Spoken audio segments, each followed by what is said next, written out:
درعا المحطة، طريق السد، طريق السد، مقابر جماعية فيها الحدائق العامة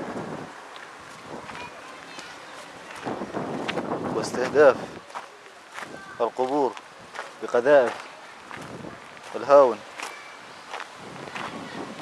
والمدفعية الثقيلة.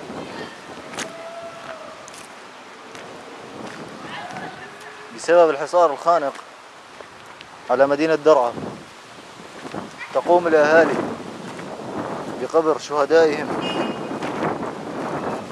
في مقابر جماعية في الحدائق العامة.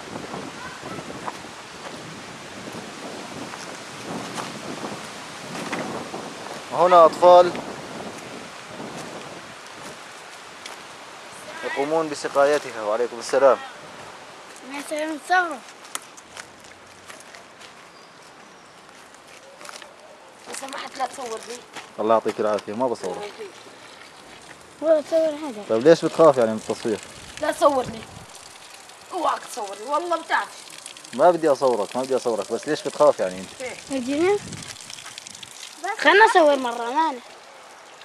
أمانة تمحيها أمانة.